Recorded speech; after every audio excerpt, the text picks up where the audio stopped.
السلام علیکم۔ میں صرف ایک رات کے لیے دلہن بننے والی ہوں۔ شرط یہ تھی کہ شوہر پوری رات وہ سب کچھ کرے گا، لیکن میں تھک کر انکار نہیں کر سکتی۔ لیکن جب شوہر میرے قریب آیا تو میرا نام سمینہ ہے اور میری زندگی بہت ہی بری تھی۔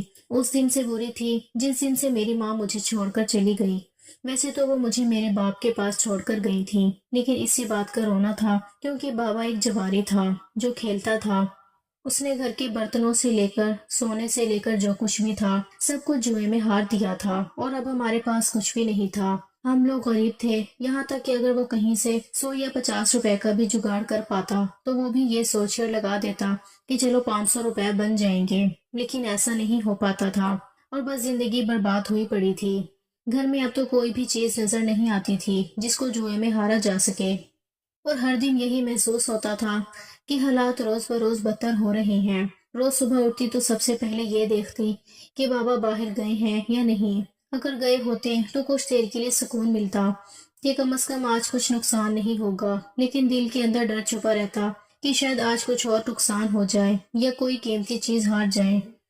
گھر کا ماحول ہر وقت تناؤ اور خوف سے بھرا رہتا تھا۔ بابا کے آنے جانے سے سب کچھ متاثر ہوتا تھا۔ وہ جب باہر جاتے تو کبھی کبھار وہ خوش دکھائی دیتے، لیکن زیادہ تر چہرے پر غصہ اور مایوسی ہوتی تھی۔ کبھی کبھی وہ کچھ دن گھر پر نہیں آتے اور ایسے میں اور میرے بھائی بھوکے رہ جاتے۔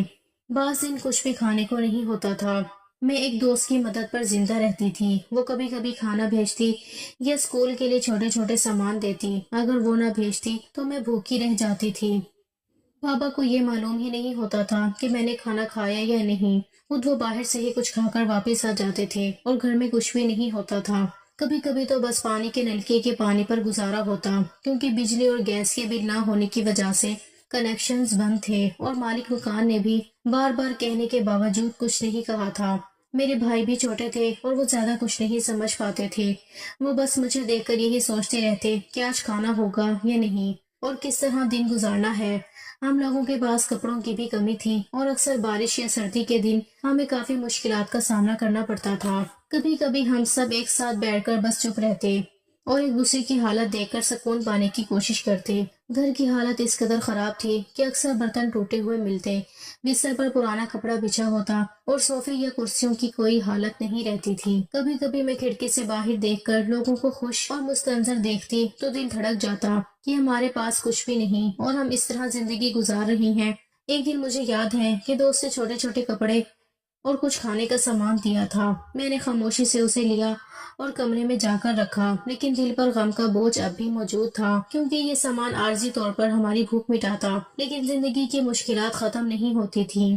ہم لوگ مکان میں رہ رہے تھے اور مکان مالک کا رویہ بھی عجیب تھا۔ زیادہ کچھ نہیں بولتا تھا، لیکن کبھی کبھار آ کر یاد دہانی کرتا کہ کرایہ دینا ہے اور بجلی اور پانی کے بل ادا کرنا ہے، لیکن ہم اس وقت کچھ نہیں دے سکتے تھے کیونکہ ہمارے پاس کچھ بھی نہیں ہوتا تھا۔ بابا کے جوا کھیلنے کی عادت کی وجہ سے گھر کے حالات ہمیشہ خراب رہتے۔ ہم اکثر دن ایسے گزارتے جب کھانے کے لیے کچھ نہ ہو اور کپڑوں کے لیے بھی کچھ نہ ہوتا، لیکن کسی سے مدد لینے کی ہمت نہیں ہوتی تھی، کیونکہ ہم جانتے تھے کہ لوگ ہماری حالت دیکھ کر ہمیں حقیر سمجھیں گے۔ میں اکثر کمرے کے کونے میں بیٹھ کر باہر کی طرف دیکھتی اور صرف یہ سوچتی کہ آج کیا کھائیں گے اور پانی کیسے پورا ہوگا۔ کبھی کبھی چھت پر جا کر بیٹھنا ہوتا کیونکہ وہاں کچھ ہوا اور روشنی تھی اور دل کا بوجھ تھوڑا ہلکا لگتا، لیکن گھر کی حالت ابھی بھی خراب تھی۔ ہر دن ایک جیسا لگتا تھا اور کوئی بھی لمحہ سکون کا نہیں ہوتا تھا۔ اگر بابا جوا کھیل کر کچھ ہار جاتے تو سب کچھ دوبارہ ختم ہو جاتا، اور رات بھر اندھیرا اور خاموشی میں ہم لوگ بس ایک دوسرے کی حالت دیکھ کر خاموش رہتے۔ کبھی کبھی باتیں کرنے کی کوشش بھی کرتے، لیکن جلد ہی دل پر بوجھ دوبارہ آ جاتا۔ ہماری زندگی میں خوشی کے لمحے بہت کم تھے۔ دوست کی مدد کے سوا کوئی چیز نہیں تھی، وہی ہمیں کچھ کھانے، کچھ کپڑے اور کچھ آرام فراہم کرتی، اور ہم بس اسی پر گزارا کرتے۔ دن کے وقت زیادہ تر بھوک اور سردی میں گزرتا، کپڑوں کی کمی اور مکان کی حالت دیکھ کر دل اداس رہتا۔ گھر کی حالت روز بروز بگڑتی جاتی، کبھی کبھی برتن ٹوٹتے، کبھی کھڑکیاں ٹوٹتی، کبھی صوفے یا کرسیاں استعمال کے قابل نہیں رہتی۔ بجلی اور پانی کا مسئلہ روز کا معمول تھا اور ہمیں بس انتظار کرنا ہوتا کہ کب دن ختم ہوگا اور رات آئے گی تاکہ کم از کم اندھیرا تھوڑا سکون دے۔ ہم لوگ اکثر کھڑکی کے پاس بیٹھ کر باہر کی طرف دیکھتے اور لوگوں کو خوش دیکھ کر بس خاموش رہتے اور دل میں ایک اداسی چھپی رہتی۔ کبھی کبھی بارش یا سردی کے دن ہمیں زیادہ مشکلات پیش آتی، کپڑے پرانے اور کمزور ہوتے، کھانے کے لیے کچھ بھی نہیں ہوتا اور مکان کی حالت بھی خراب تھی۔ یہ سب حالات ایک جیسے لگتے، ہر دن ایک جیسا محسوس ہوتا۔ بابا کی جوا کھیلنے کی وجہ سے کبھی بھی کچھ بھی محفوظ نہیں ہوتا اور ہم لوگ بس ایک دوسرے کو دیکھ کر خاموش رہتے۔ دوست کی مدد کے بغیر ہماری زندگی شاید ختم ہو جاتی اور گھر کا ماحول ہر وقت خوف، اداسی اور کمی سے بھرا رہتا۔ مسئلہ صرف یہ نہیں تھا کہ میرا باپ جواری تھا، مسئلہ یہ تھا کہ وہ ایک شکی مزاج آدمی تھا۔ اس نے شک کر کر کے ہی تو میری ماں کو اس دنیا سے ہی روانہ کر دیا تھا۔ بیچارے اتنا ٹارچر ہوئے کہ بالآخر اس دنیا سے ہی چلی گئی۔ اب میری باری آ گئی تھی، کیونکہ میں بھی اپنی ماں کی طرح خوبصورت تھی، تو اب وہ مجھ پر بھی شک کرتا تھا، کہتا تھا کہ کسی دن تو کسی کے ساتھ بھاگ جانا ہے، اور اگر کسی کو پسند کرنا تو کسی امیر آدمی کو پٹانا تاکہ بہت سے پیسے ملے۔ اور میں حیران ہوتی تھی کہ دنیا کا کون سا باپ اپنی بیٹی سے اس طرح کی بات کر سکتا ہے، لیکن میرا باپ کرتا تھا۔ وہ بات بات پر مجھے گھورتا تھا، میری چال ڈھال، میرے بولنے کے انداز، میرے کپڑوں، حتیٰ کہ میری سانس لینے تک بھی اس کو شک ہوتا تھا۔ اگر میں ذرا دیر سے گھر آ جاتی تو سوالوں کی بوچھاڑ شروع ہو جاتی، کہاں تھی، کس سے ملی، کس نے چھوڑا، کیوں ہنسی آ رہی ہے، اور میں ہر بار خاموش رہتی، کیونکہ جواب دینے سے اس کا شک اور بڑھ جاتا تھا۔ وہ سمجھتا تھا کہ خاموشی جرم کی نشانی ہے اور بولنا بھی جرم ہی ہوتا تھا۔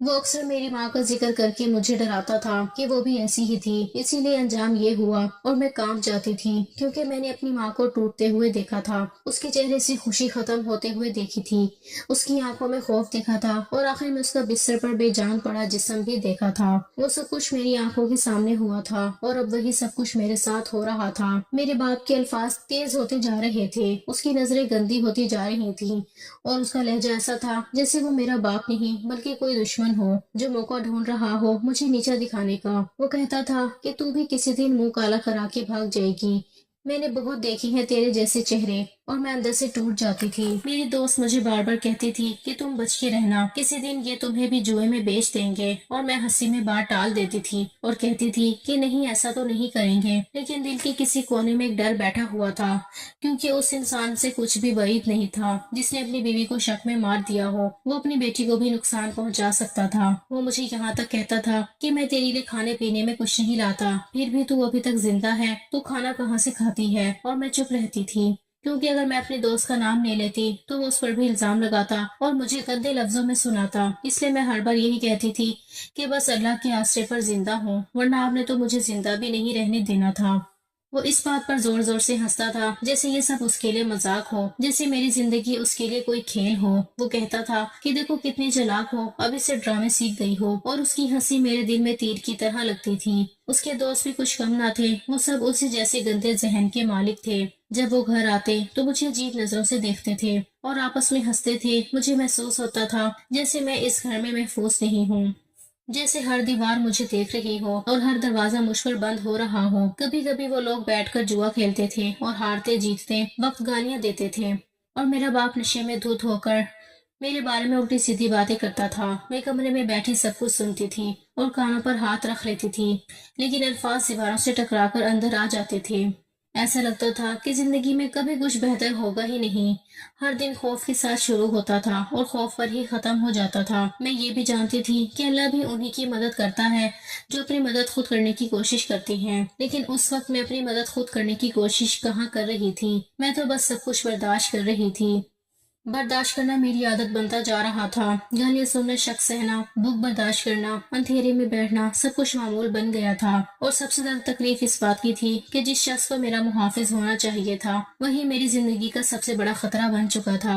میں ہر رات سوتے وقت ڈرتی تھی کہ نہ جانے کل کیا ہوگا، کون سا الزام لگے گا، کون سا طعنہ سننا پڑے گا، اور کون سا دن میری ماں کی طرح میرا بھی آخری دن بن جائے گا۔ یہ خوف میرے ساتھ سوتا تھا اور میرے ساتھ جاگتا تھا اور میری سانسوں کا حصہ بن چکا تھا۔ وہی ہوا جس کا ڈر تھا۔ ایک دن بابا نے مجھے بھی جوئے میں داؤ پر لگا دیا۔ یہ بات اس نے ایسے کہی جیسے کوئی عام سی خبر سنا رہا ہو۔ ہر بار کی طرح وہ ہار گیا، کیونکہ اس کے ساتھ جو لوگ جوا کھیلتے تھے وہ بہت زیادہ شاطر تھے، اور میرا باپ اتنا شاطر نہیں تھا جتنا خود کو سمجھتا تھا۔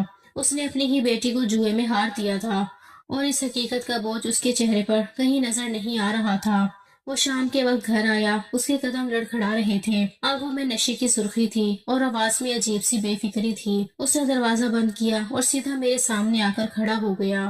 اس نے کہا، وہ آدمی آ رہا ہے، میں تجھے جوئے میں ہار بیٹھا ہوں، لیکن صرف ایک رات کے لیے، اس کے بعد تو واپس آ جائے گی۔ اس کے الفاظ میرے کانوں میں ہتھوڑے کی طرح لگ رہے تھے۔ میں اسے دیکھتی رہ گئی، میرے اندر چیخ اٹھی لیکن زبان خاموش رہی۔ میں حیران تھی کہ یہ باپ ہو کر کس طرح کی باتیں کر رہا ہے، لیکن وہ اس سے پہلے مجھے اتنے دکھ دکھا چکا تھا کہ اس لمحے بھی میں بہت زیادہ حیران نہیں ہوئی تھی۔ میں نے اس کے چہرے پر غور کیا، وہاں کوئی ندامت نہیں تھی، کوئی خوف نہیں تھا، بس ایک عجیب سا اطمینان تھا، جیسے اس نے اپنے مسئلے کا حل نکال لیا ہو۔ میرے دل میں فوراً خیال آیا کہ یہاں سے بھاگ جانا چاہیے۔ میں نے چادر اٹھائی اور دروازے کی طرف بڑھی۔ دل تیزی سے دھڑک رہا تھا، ہاتھ کانپ رہے تھے، لیکن جیسے ہی میں نے دروازہ کھولا، وہ آدمی باہر ہی کھڑا تھا۔ اس کی آنکھیں مجھ پر جمی ہوئی تھیں۔ اس نے فوراً میرا ہاتھ پکڑ لیا۔ اس کی گرفت مضبوط تھی اور اس کے لہجے میں حکم تھا۔ وہ کہہ رہا تھا کہ ایک رات کی بات ہے، زیادہ سوچنے کی ضرورت نہیں۔ بابا ایک طرف کھڑا یہ سب دیکھ رہا تھا۔ اس نے نہ مجھے روکا، نہ اس آدمی کو ٹوکا۔ اس کی خاموشی سب سے زیادہ تکلیف دہ تھی۔ مجھے اس لمحے سمجھ آ گیا کہ اس گھر میں میرا کوئی نہیں ہے۔ وہ آدمی مجھے اندر لے گیا اور بابا نے دروازہ بند کر دیا، جیسے اس نے ہمیشہ کے لیے مجھ سے رشتہ توڑ دیا ہو۔ اس آدمی نے مجھے کمرے میں لے جا کر کہا کہ دلہن کی طرح سجنا ہے۔ اس کے الفاظ میرے دل میں تیر کی طرح اتر گئے۔ اس نے کپڑوں کی طرف اشارہ کیا اور کمرے سے باہر چلا گیا۔ میں کمرے میں اکیلی کھڑی تھی، دیواریں قریب آتی محسوس ہو رہی تھیں، سانس لینا مشکل ہو رہا تھا۔ میں آئینے کے سامنے بیٹھی اور اپنے چہرے کو دیکھنے لگی، وہی چہرہ جس کی وجہ سے میری ماں کو شک کے عذاب میں جینا پڑا اور آخرکار اس دنیا سے جانا پڑا، وہی آنکھیں، وہی نقش اور اب وہی انجام میرے لیے لکھا جا چکا تھا۔ آنسو خاموشی سے بہہ رہے تھے، لیکن میں رو بھی نہیں پا رہی تھی۔ میں نے دلہن کے کپڑے پہنے ہاتھوں کو دیکھا، جن میں کبھی مہندی لگنے کا خواب تھا، مگر آج وہ ہاتھ بوجھل لگ رہے تھے۔ مجھے ایسا محسوس ہو رہا تھا جیسے میں کوئی انسان نہیں ہوں، بس ایک چیز ہوں جسے ایک آدمی نے دوسرے آدمی کو دے دیا ہے۔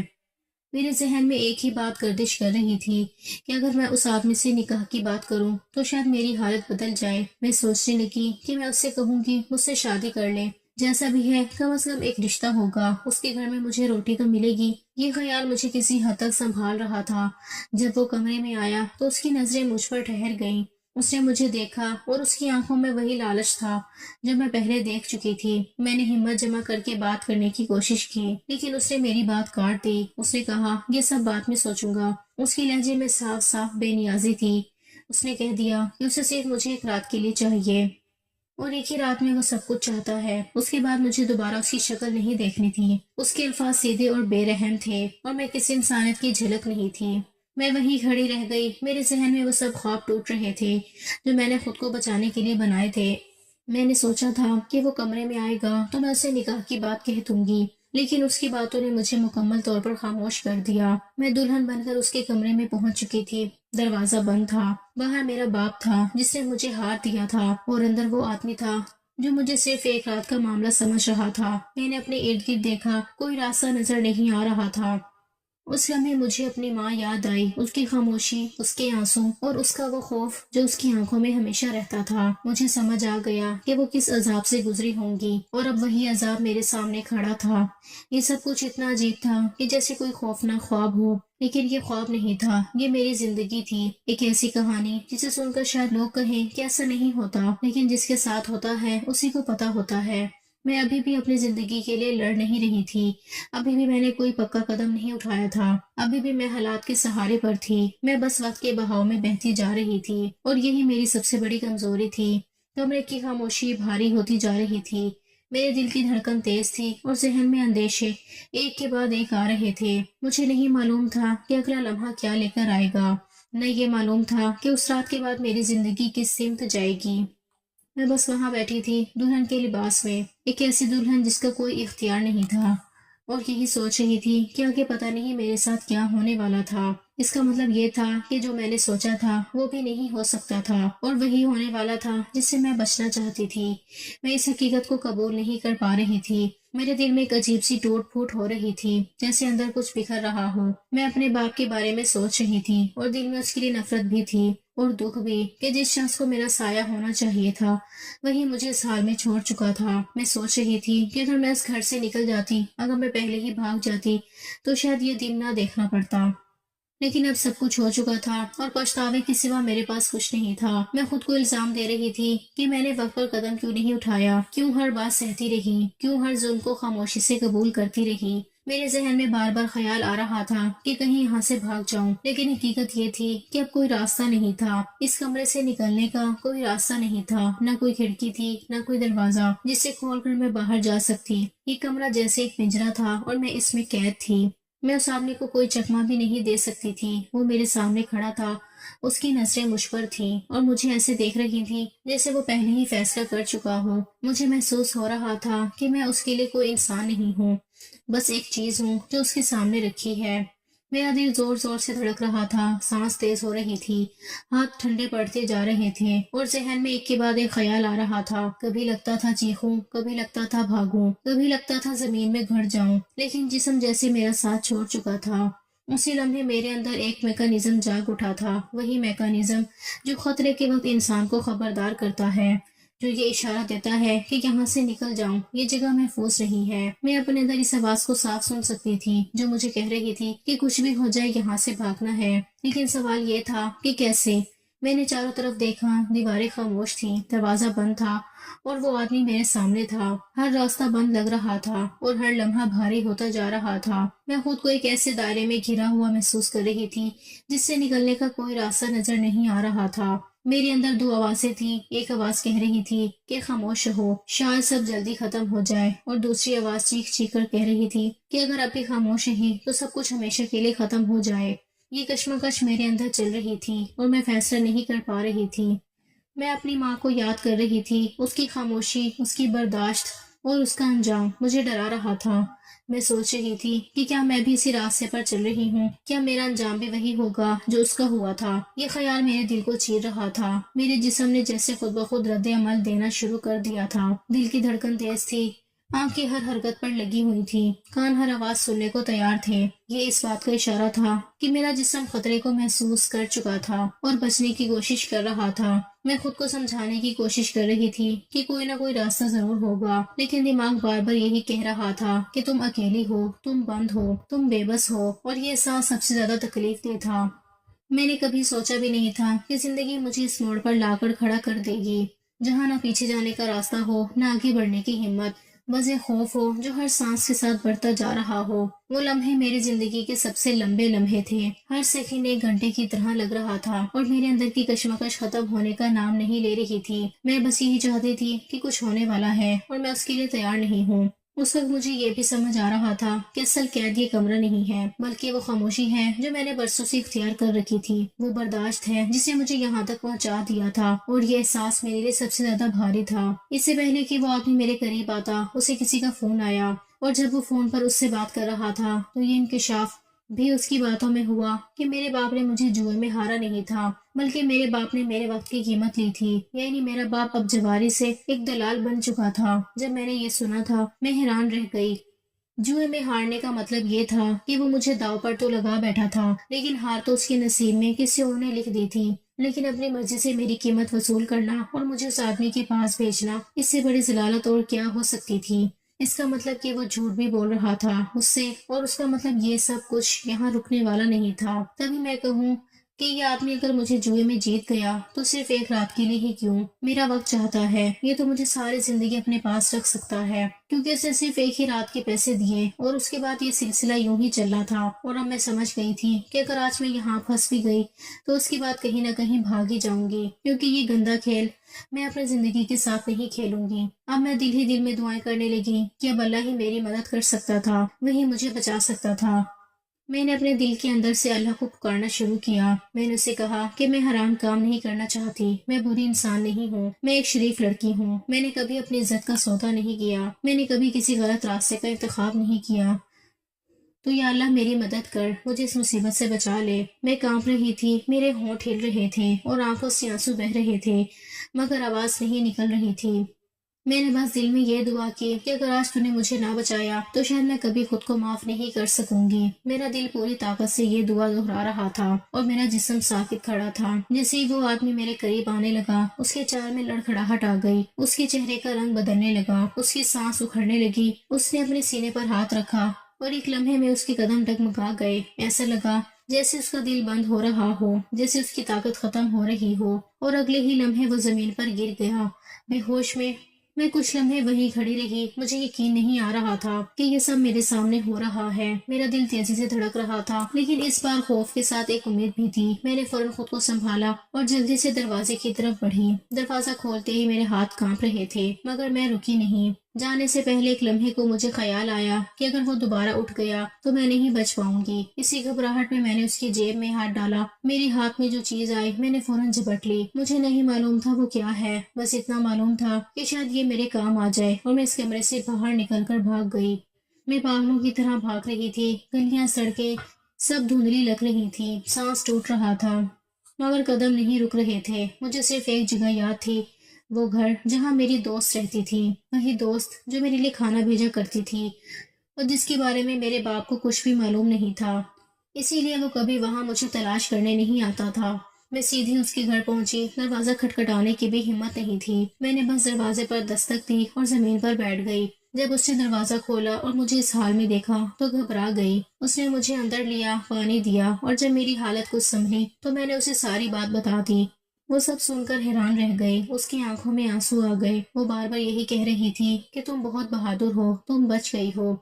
اسی وقت قسمت سے اس کے گھر اس کا ایک کزن آیا ہوا تھا جو پہلے ایک دفعہ شادی کر چکا تھا۔ اس کی بیوی اس دنیا میں نہیں رہی تھی۔ اس کے 2 بچے تھے، ایک بیٹا اور ایک بیٹی، اور وہ اپنی شادی کی بات کرنے آیا تھا۔ اس نے میری پوری بات خاموشی سے سنی۔ اس نے ایک لفظ بھی الزام کا نہیں کہا۔ اس نے نہ سوال کیا نہ شک کیا، بس اتنا پوچھا کہ کیا تم اپنے باپ کے خلاف ریکارڈ کروانا چاہتی ہو؟ میں نے کہا کہ ہاں، میں کروانا چاہتی ہوں، کیونکہ ایک ایسا انسان آزاد رہنے کی قابل نہیں ہے۔ اس نے پورے معاملے میں میری مدد کی۔ وہ مجھے اپنے ساتھ لے گیا۔ اس نے پولیس میں بات کی، میرا بیان ریکارڈ کروائے گئے اور میرے باپ کو پکڑ لیا گیا۔ مجھے اس وقت سکون ملا، کیونکہ ایسا انسان پولیس کی حراست میں ہی اچھا تھا۔ میں انہی لوگوں کے گھر میں رہنے لگی۔ وہاں مجھے پہلی دفعہ تحفظ کا احساس ہوا۔ کوئی مجھے شکی نظر سے نہیں دیکھتا تھا، کوئی مجھے ڈراتا نہیں تھا، کوئی مجھ پر الزام نہیں لگاتا تھا۔ کچھ دن بعد میری دوست نے مجھ سے ایک عجیب سی بات کی۔ اس نے تھوڑا جھجکتے ہوئے کہا کہ مصطفیٰ بھائی کہہ رہے تھے کہ اگر تم ان سے شادی کر لو اور ان کے بچوں کو سنبھالنے کی ذمہ داری اٹھا لو تو وہ تمہیں عزت اور محبت دینے کو تیار ہیں۔ یہ سن کر میں حیران رہ گئی۔ میں نے کبھی سوچا بھی نہیں تھا کہ میری زندگی اس موڑ پر آ کر کسی رشتے کی بات کرے گی۔ میں نے سوچنے کے لیے تھوڑا وقت مانگا۔ میں نے بچوں کو دیکھا، وہ دونوں بہت پیارے تھے، معصوم تھے، اور مصطفیٰ بھی بہت اچھا انسان تھا۔ اس نے میری مدد کی تھی بغیر یہ جانے کہ میں کون ہوں، یہ میرے ساتھ کیا ہوا ہے، یہ لوگ میرے بارے میں کیا سوچ سکتے ہیں۔ اس نے مجھ پر کوئی الزام نہیں لگایا تھا۔ اس نے مجھے ایک انسان کی طرح دیکھا تھا، اور یہ بات میرے دل کو چھو گئی۔ میں نے سوچ لیا اور کہہ دیا کہ ہاں، میں ایسا کرنے کو تیار ہوں۔ میری دوست یہ سن کر بہت خوش ہو گئی۔ اس نے ہنستے ہوئے کہا کہ پھر تو تم میری بھابھی بن گئی ہو، کیونکہ یہ میرے ماموں کا بیٹا ہے۔ اور یوں بہت سادگی سے ہمارا نکاح کروا دیا گیا۔ اس دن پہلی بار مجھے لگا کہ شاید زندگی نے میرے لیے بھی کوئی نرم گوشہ رکھا ہے، اور شاید یہ سب اللہ کی وہ مدد تھی جس کی دعا میں نے اسے اندھیرے کمرے میں مانگی تھی۔ وہ آدمی جو میرا شوہر بن چکا تھا، جس کا نام مصطفیٰ تھا، وہ مجھے اپنے گھر لے گیا۔ میں نے جیسے ہی اس کے گھر کا دروازہ کھولا، اندر کا ماحول دیکھا تو ایک سکون سا محسوس ہوا۔ گھر میں بچوں کی ہنسی تھی، کھیلنے کی آوازیں تھیں، اور وہ ماحول بالکل مختلف تھا اس کے اور میرے پچھلے حالات سے۔ میں نے سب سے پہلے مصطفیٰ کے بچوں کو دیکھا۔ وہ معصوم اور چھوٹے تھے، ایک بیٹا اور ایک بیٹی۔ ان کی آنکھوں میں بھروسے کی چمک تھی، اور وہ پہلی نظر میں ہی مجھے دیکھ کر مسکرائے۔ میں نے فوراً خود کو سنبھالا اور سوچا کہ اب وقت ہے ان کی دیکھ بھال کرنے کا، ان کی ذمہ داری اٹھانے کا۔ مصطفیٰ باہر سے کھانا لینے گیا تھا، اور جب وہ واپس آیا تو میں نے دونوں بچوں کو کھانا کھلا کر سلا دیا تھا۔ وہ دیکھ کر حیران رہ گیا کہ میں نے اتنی جلدی اور اتنی محبت سے ان کی ذمہ داری سنبھال لی ہے۔ اس کے چہرے پر خوشی اور حیرت دونوں کی ملی جلی کیفیت تھی۔ وہ مجھے دیکھ کر کہنے لگا کہ تم واقعی دعا کا صلہ ہو۔ تمہیں پا کر اس کے دل کو اتنی خوشی ہوئی کہ الفاظ میں بیان نہیں کر سکتا۔ میں نے اس کی طرف دیکھا، مسکرائی اور دل میں سوچا کہ آخرکار میری زندگی میں سکون آیا ہے۔ اس دن کے بعد مصطفیٰ کا رویہ بدل گیا۔ وہ میرے لیے ایک دیوانے کی طرح ہو گیا۔ جو بھی گھر کی کام میں کرتی، بچوں کی دیکھ بھال میں کرتی، کھانے کی تیاری میں ہاتھ بٹاتی، وہ ہر بار مجھے تعریف کے پلوں سے نوازتا، کہتا کہ تم مجھے کہاں سے مل گئی، تم تو کسی دعا کا صلہ ہو۔ وہ میری ہر بات کا احترام کرتا، میری ہر ضرورت کو پہلے سمجھتا، اور اس بات کو یقینی بناتا کہ میں ہمیشہ خوش رہوں۔ وہ نہ صرف میری خوشی کا خیال رکھتا بلکہ میری عزت کا بھی خاص خیال کرتا۔ میں بھی اس کے بچوں سے بہت محبت کرنے لگی۔ شروع میں میں انہیں صرف دیکھ کر مسکراتی رہی، لیکن جلد ہی میں ان کے ساتھ کھیلنے لگی، انہیں پڑھانے لگی، کھانا کھلانے لگی اور ہر چھوٹے بڑے کام میں ان کی مدد کرنے لگی۔ وہ دونوں بچے بھی مجھے اپنی ماں کی طرح محسوس کرنے لگے۔ ایک دن بیٹے نے مجھے اپنے ہاتھ پکڑ کر کہا کہ ماما آپ ہماری ماں ہیں، اور بیٹی بھی ہنستے ہوئے کہتی ماما آپ ہی ہمارے لیے سب کچھ ہیں۔ ان کے یہ الفاظ سن کر میرے دل میں ایک عجیب سے سکون اور خوشی پیدا ہوئی، ایسا سکون جو میں نے اپنی زندگی میں شاید کبھی محسوس نہیں کیا تھا۔ سال بھر میں نہیں گزرا تھا کہ دونوں بچے مجھے ہی ماما کہنے لگے۔ وہ ہر کام میں میرا ہاتھ تھام لیتے، میری بات سنتے، اور جو بھی کام کرتے میں ہمیشہ ان کے ساتھ رہتی۔ مجھے بہت خوشی ہوئی کہ میں واقعی ان کے لیے سب کچھ بن گئی تھی۔ مصطفیٰ بھی میری اس محبت اور محنت کو دیکھ کر دیوانہ ہو گیا تھا۔ وہ کہتا کہ تم جتنی محبت سے بچوں کا خیال رکھتی ہو اور جتنا پیار تم ہمیں دیتی ہو، میں تمہارا غلام بن جاتا ہوں۔ وہ ہر روز میری تعریف کرتا اور میں بھی اس کی محبت اور حمایت کے بغیر اپنی زندگی کا تصور نہیں کر سکتی تھی۔ مصطفیٰ کے ساتھ زندگی گزرنے لگی، میں نے اپنی پچھلی زندگی کی مشکلات کو پیچھے چھوڑ دیا۔ ہر دن جو سکون، محبت اور حفاظت میں محسوس کر رہی تھی، وہ واقعی کسی خواب کی طرح لگتی تھی۔ مصطفیٰ کی محبت، بچوں کی مسکراہٹیں، گھر کا سکون، سب کچھ مل کر مجھے ایک نئی زندگی دے رہے تھے۔ میں روزانہ شکر ادا کرتی کہ اللہ نے مجھے ایسے انسان سے ملا دیا جو نہ صرف اچھا ہے بلکہ میرے دل کی ہر خواہش کو سمجھتا ہے اور پورا کرتا ہے۔ میری والد کی باتیں اب مجھے کسی بھی حد تک متاثر نہیں کر رہی تھیں۔ پولیس نے انہیں گرفتار کر لیا تھا اور بعد میں انہی کے نکمے دوستوں نے ان کی ضمانت کروائی تھی، لیکن اب مجھے ان کے ساتھ کیا ہوتا ہے، کہاں سے کھاتے ہیں، کہاں رہتے ہیں، مجھے اس میں کوئی دلچسپی نہیں تھی۔ میں جانتی تھی کہ وہ لوگ اپنی زندگی میں اتنے مصیبت زدہ اور ناکارہ ہیں کہ ان کا میری زندگی پر کوئی اثر نہیں ہے۔ میں اپنی زندگی میں خوش تھی اور بس یہی میرے لیے سب کچھ تھا۔ ہر دن میں اپنے گھر میں سکون محسوس کرتی تھی، مصطفیٰ اور بچوں کے درمیان محبت بھری زندگی گزارتی تھی۔ میں صبح اٹھتی، بچوں کو تیار کرتی، ان کا ناشتہ بناتی، انہیں اسکول بھیجتی اور پھر گھر کے کام نمٹاتی۔ مصطفیٰ اکثر دیر سے گھر آتا، لیکن جب بھی آتا وہ بچوں کے ساتھ کھیلتا، ان کی کہانیاں سنتا اور پھر مجھ سے بیٹھ کر بات کرتا۔ وہ ہمیشہ میرے جذبات کا خیال رکھتا اور میرے ساتھ ہر خوشی اور دکھ بانٹتا۔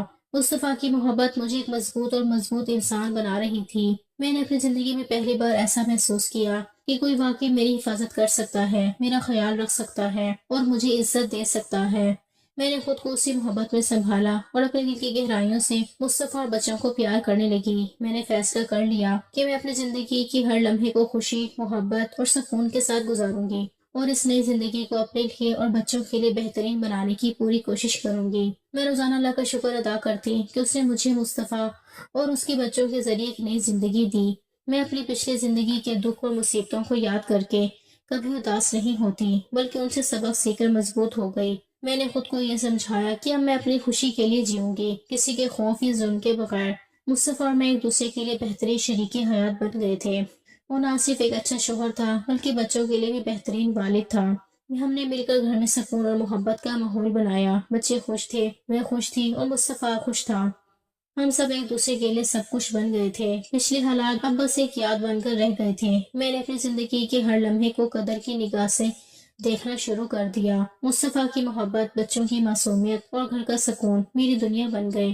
میں نے ہر دن کو شکر کے ساتھ گزارا اور اللہ کی حمد و ثنا کی۔ اب میں اپنی زندگی میں مکمل طور پر خوش تھی۔ کوئی خوف نہیں تھا، کوئی شک نہیں تھا، صرف محبت، سکون اور خوشی۔ میری زندگی کے ہر دن میں اللہ کی رحمت اور مصطفیٰ کی محبت نظر آتی تھی۔ میں نے محسوس کیا کہ ہر دکھ، ہر مصیبت کے بعد زندگی میں سکون آتا ہے، اور میں سکون کی ہر گھڑی کو دل و جان سے محسوس کر رہی تھی۔ یوں میری زندگی ایک نئے باب میں داخل ہو گئی، جہاں میں اپنے شوہر اور بچوں کے ساتھ سکون، محبت اور خوشی سے رہتی تھی۔ میں نے اپنی پچھلی مشکلات کو پیچھے چھوڑ دیا، اپنے والد کی بے حسی کو بھلا دیا اور اپنی زندگی کو ایک خوشحال اور محفوظ زندگی کے طور پر قبول کیا۔ یہ میری زندگی کا سب سے خوشگوار دور تھا اور میں ہر لمحے شکر گزار تھی